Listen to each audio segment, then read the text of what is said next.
Next speaker on my list is Karim, the Special Advisor to the Secretary General and head of the team investigating Islamic State actions in Iraq. Karim, you have the floor. Thank you so much. Excellencies, ladies and gentlemen. It really is a humbling experience to join all of you in remembrance to events that took place or that started 6 years ago. And one can dive in and start in the 5 minutes, go through a list of achievements and also deficiencies. But with your leave, I think it's sometimes important to pause and to reflect. And what I would urge with the greatest of humility at the end of this session, if we're to move forward, let's reflect upon the words, the powerful words of Nadia, and also the message of Amal, and also what the SRSG, Janine Hennis-Plashard, has just said. 6 years ago today, pogroms commenced that not only shocked the conscience of humanity, it shamed the conscience of humanity. And I've had the distinct honor of meeting survivor after survivor. And what strikes me and never ceases to amaze me is that when I speak to a whole variety of victims, those that have been enslaved and live to tell the tale, their concern is not simply one for themselves. It is devoid very often of pity. It is, as Nadia and others have mentioned, a concern of where are their sisters and their mothers? Where are their remains of their fathers or their brothers? And I think this has to be etched or seared, in fact, upon our memory and upon our own souls. Because this care for the other is what defines us as humanity. And it's that insistent demand for justice that really, if I may say so, Nadia personifies.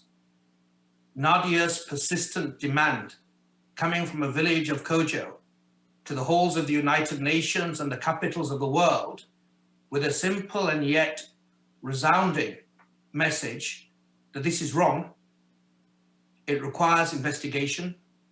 It requires juridical determination if we are to be true as an international community, that every life matters, that every human being has certain inalienable rights. And if these are to stop being platitudes or false promises, it requires continued action. I really applaud the work of Nadia Murad, the advocacy of Amal Clooney, the political stewardship of the United Kingdom, our penholder, the government of Iraq, the Security Council, to create UNITAD. But we are an investigative team on the lookout for a court. And we're trying to feed into as many courts as possible where fair trials can be conducted. This unity of the council coalesced around a common objective, namely the common ground that repudiated the false un-Islamic ideology of Daesh. That pretense that it had anything to do with religion was to be exposed, and that the rights of the individual to practice what they wish, to live lives with freedom, was something of concern to the whole international community. I take this opportunity to note the role of those organizing today. The Federal Republic of Germany has been a strong ally to UNITAD in terms of giving us expert personnel to the analysis unit, financial investigative capacity. The United Arab Emirates that have helped with our investigations into sexual and gender-based crimes. Of course, the constant and unwavering support of the United Kingdom, the United States, the Netherlands for witness protection, United States for exhumation, Denmark, and Sweden. All of that has allowed UNITAD to help with exhumations, to collect evidence, whether it's testimonial or digital, to work with the government of Iraq, the Iraqi judiciary, so we could collect cell site records from June to August 2014 that allows us to get a grip on the criminal network of Daesh, where individuals of interest to our investigations went, so that we can actually fulfill a promise that Nadia has mentioned, that individuals and survivors have their right to confront their perpetrators in a court of law. I have had the sober privilege of seeing the effect of that in my career. Sometimes I have seen individuals that are very often, the world would say, broken, confront their accuser in a courtroom, and the power imbalance fundamentally alters in that scenario. The individual that has been oppressed or tortured has the whip hand. And the fact of confronting an accuser and giving an account can be immensely powerful. And it can also have an effect on the perpetrator as well. A lot has been said regarding the importance of infrastructure. Education, health are also forms of justice. Not all justice is confined to the courtroom. But the part of UNITAD's mandate that I'm responsible for, that the Council has entrusted to us, deals with legal accountability. And I applaud the work of the government of Iraq and President Barham Salih to present a bill to Parliament last November that would allow Iraq to prosecute the acts of Daesh against all communities, including the Yazidi community, as genocide, crimes against humanity, or war crimes. In my respectful view, this is critically important. If we don't call it out for what it was, if we don't label the crimes correctly, we are doomed, or at least there's a real risk that they may be reconsidered, they may reoccur.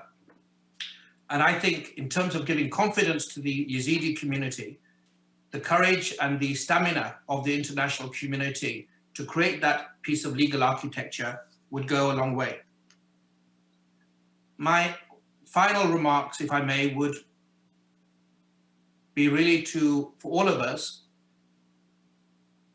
to recognize the immense courage of the people of Iraq and the Yazidi community. I often say it because I find it really a truism, that their survival, Nadia, your survival, those of the Yazidi individuals that are all over the world now, the way that you are practicing your beliefs is a very eloquent and powerful repudiation of the criminal intents of Daesh to silence your voices, to suffocate your beliefs.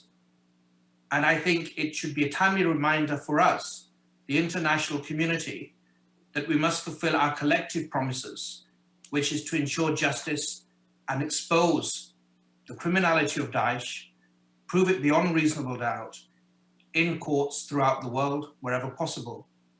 And at the same time, by doing that, we will demonstrate the courage of the Iraqi people and the resilience and the heroism of the Yazidi community.